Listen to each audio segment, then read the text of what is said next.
எத்தனை காலம் தான் ஏமாற்றுவார் இந்த நாட்டிலே,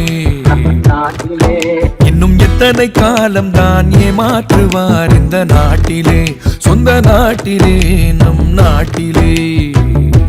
வீடியோ வந்துங்க பஸ் ஸ்டாண்டில் வந்து ஏதோ ஆட்டோக்கெல்லாம் போட்டு 2 நாளைக்கு முன்னாடி பிரச்சனையானதை பற்றி வீடியோ பார்த்தேன். வீடியோவில் வந்து பார்த்தீங்கன்னா பஸ் ஸ்டாண்டில் 32 வருஷமாக ஆட்டோ போட்டு ஒரு 20 ஆட்டோக்காரங்க ரொம்ப நல்ல சர்வீஸ் கொடுத்துட்டு இருக்கிற மாதிரியும், அதை வந்து இப்போது வேறவங்க வந்து இடையூறு பண்ணுற மாதிரியும், அப்புறம் மோரில் வேறு ஊற்றுறாங்களாமா. ஆட்டோக்காரர் ஆட்டோ ஓட்டின அப்புறம் மோரில் ஊற்றுறன்னு சொல்லி அதை வேறு சொல்லி கேட்டுறாரு. பெருந்துறை வந்து தென்றல் இருக்கிற எங்கள் வீடுங்க. என் பேர் ரவிக்குமார், கே ரவிக்குமார். ஊர்லேருந்து 2008 லீவுக்கு ஊருக்கு வந்தேன். ஊருக்கு வந்துட்டு எங்கள் அப்பா அம்மாவுக்கு ஒரு ஆட்டோ வாங்கி கொடுக்கலாம், எங்கள் அப்பா அம்மாவும் 2 வீலரில் போகிற சிரமமாக இருக்குதுன்னு சொல்லிட்டு ஒரு ஆட்டோ பேசஞ்சர் ஆட்டோ வாங்கி கொடுத்தோன்னா எங்கள் அப்பா 2 வாடகை ஓட்டிக்குவார். கல்யாணம் காட்சி எல்லாம் இடத்துக்கு போவாங்க சொல்லி ஒரு ஆட்டோ வந்து வாங்கி கொடுத்துங்க. ஃப்ரீயாக இருக்கும்போது நான் ஆட்டோ எடுத்துகிட்டு போவேன். அப்புறம் கொங்கு கல்லூரியில் படிக்கிற மாணவிகளும் வந்து பார்த்திங்கன்னா எங்கிட்ட வந்து காலேஜ் அந்த வழியாக வரும்போது கூப்பிட்டு வந்துடுவேன். அவங்களும் சொன்னாங்க, நீங்கள் வந்துங்கன்னா ஆட்டோ போட்டு பஸ் ஸ்டாண்டில் ஒரு 20 வண்டி பாட்டு ஏற்பாடு பண்ணுங்கன்னா எங்களுக்கெல்லாம் ரொம்ப சிரமமாக இருக்குது. என்ன சிரமம்னு கேட்டிங்கன்னா, கல்லூரி மாணவர்கிட்ட இங்கே ஒரு மரியாதை குறைவாக நடந்துக்கிறதுங்க. ஒரு சிலர், எல்லாரும்னு சொல்ல முடியாது, ஒரு சிலர் காலேஜ் தோப்பாளையம் தாண்டிட்டு அவங்க நடந்துக்கிற முறையே சரியில்லாதவங்க பண்ணியிருக்கிறாங்க. அதெல்லாம் புகாராங்கிட்டு சொன்னாங்க. சரின்னு சொல்லிட்டு அதையும் யோசனை பண்ணி பாட்டுங்க அந்த வயதானவர்கள் பெரியவங்கிட்டையுமே ஆட்டோவில் உனக்கு அவங்க 100 ரூபா கொடு 70 ரூபா கொண்டு கேட்க வேண்டியது. ஏப்பா அன்னைக்கு 50 ரூபாய்க்கு வந்தீங்களே அப்படின்னு கேட்டால் இன்னைக்கு இதுதான் ரேட்டு, கொடுக்குற கையிலானா கொடு, இல்லைன்னா நடந்துவோம் அப்படின்னு ரொம்ப தரக்குறையாக பேசுகிறதுங்க. நம்ம அவங்கள எதுவும் சொல்ல வேண்டாம், நம்ம ஒரு குட் சர்வீஸ் நல்ல சர்வீஸ் கொடுக்கலான்னு சொல்லிட்டு பகுத்தறிவு பகலவன் ஆட்டோ ஸ்டாண்டுன்னு சொல்லிட்டு நான் ஒரு சங்கத்தை உருவாக்கி ஒரு 20 ஆட்டோ கொண்டு போய்ங்க பஸ் நிலையத்தில் 2011 தை 1ஆம் தேதி கொண்டு நிறுத்தணுங்க. 2011 உடனே வந்து மிரட்டல், கொளுத்திடுவேன். இப்போ பேட்டி கொடுத்துருக்குற அதே நல்லவர்கள் அன்னைக்கு அந்த முகத்தை நான் பார்க்குறேன், கொளுத்திடுவேன், யார் கேட்டுக்கு நிறுத்துனேன், பஸ் விட்டு அப்படி ஆக்சிடென்ட் அடிச்சிருவோம் அப்படியெல்லாம் மிரட்டினாங்க. நான் நல்லது பண்ணணும்னு வந்துருக்குறேங்க, நீங்கள் நிறுத்திக்கிறீங்க நான் நிறுத்திக்கிறேங்கன்னா நான் சங்க பதிவு பண்ணிங்கன்னு எல்லாமே விளக்கமாக ரொம்ப மரியாதையாக சொன்னேன்.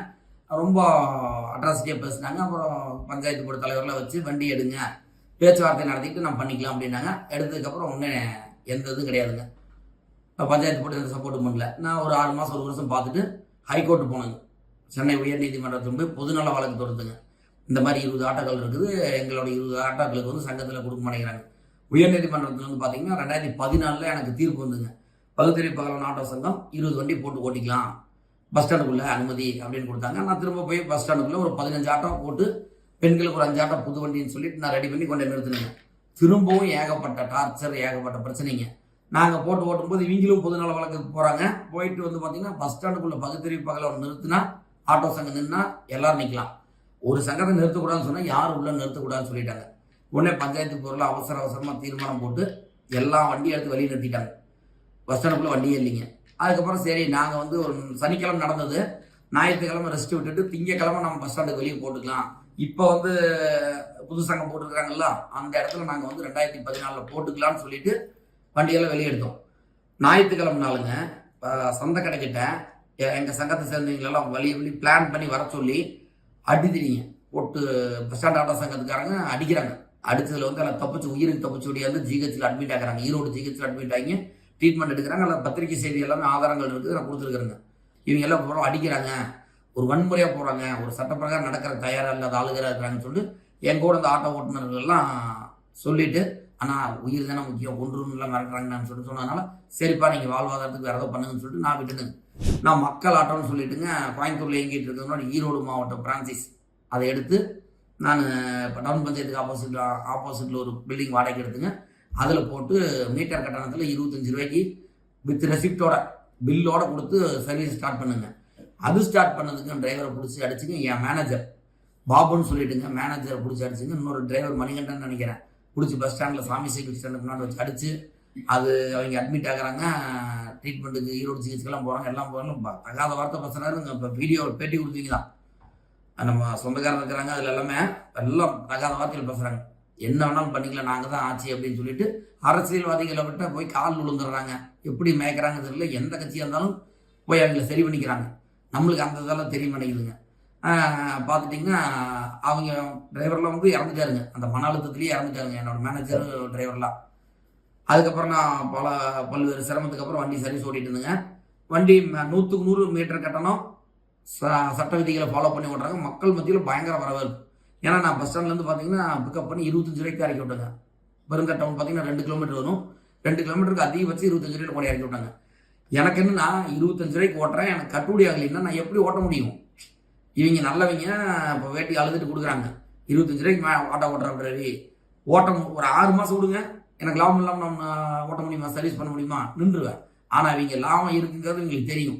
25 ரூபாய்க்கு ஓட்டினாலே ரவிக்குமாருக்கு கிலோமீட்டருக்கு 10 ரூபா லாபம் நிற்கும், 5 ரூபா லாபம் நிற்கும் தெரிஞ்சுக்கிட்டு தான் இவங்க இவ்வளோ தடுக்கிறாங்க. மக்கள் நீங்கள் புரிஞ்சுக்கணும். நம்மளுக்கு சர்வீஸ் இவ்வளோ தூரம் 25 ரூபாய்க்கு கொடுக்குறேன்னு சொன்னாங்களே, நாம் என்ன பண்ணுறோன்னு சொல்லிட்டு மக்கள் நீங்கள் புரிஞ்சுக்கிட்டு சப்போர்ட் பண்ணுங்கன்னு இப்போ நான் ஆட்டோ ஓட்டுறது தயாராக இருக்காங்க. 1000 மானம் உள்ளவங்க கூட போராடலாம், ஒரு மானம் கெட்டவனோட போராடுறது ரொம்ப சிரமம்னு சொல்லி பெரியார் சொல்லிக்கிறாருங்க.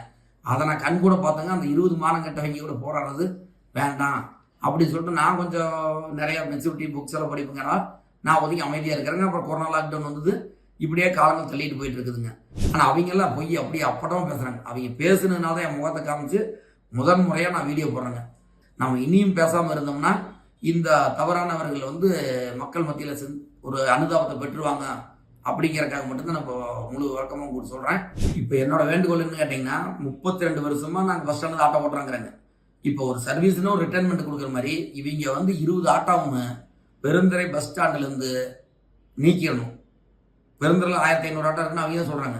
இந்த 20 ஆட்டோக்காரரை வெளியே எடுத்துட்டு பர்மிட்டை ரத்து பண்ணி அவங்கள வீட்டுக்கு அனுப்பிச்சு ரெஸ்ட் எடுக்க சொல்லிட்டு இல்லாட்டி வேறு தொழில் பார்க்க சொல்லி அனுப்பிச்சிடணும். வேற புதுசாக இருக்கிற ஆட்டோக்களை ஒரு நல்லா இது பண்ணி ஓட்டக்கூடணும். இதுதான் என்னோட வேண்டுகோள். நீங்கள் பார்க்குற எல்லாருமே வந்து வாங்க. இப்போ ஒருத்தர் வந்து அமைப்பு ஏற்படுத்தி பிஎம்எஸ் வந்து பண்ணுறாங்க. நீங்கள் நல்லதுக்கு வந்து எல்லாம் பண்ணுங்கள். இப்போ 20 ஆட்டோக்கு 20 ஆட்டோ நல்லா தானுங்க, 40 நின்னா நல்லா தானுங்க, உங்களுக்கு மக்களுக்கு சர்வீஸ் தானே. வாங்க வந்து என்னென்னு கேட்டுட்டு மக்களுக்கு வந்து நல்லா ஆதரவு கொடுங்கன்னு கேட்டுக்கொள்கிறேன்.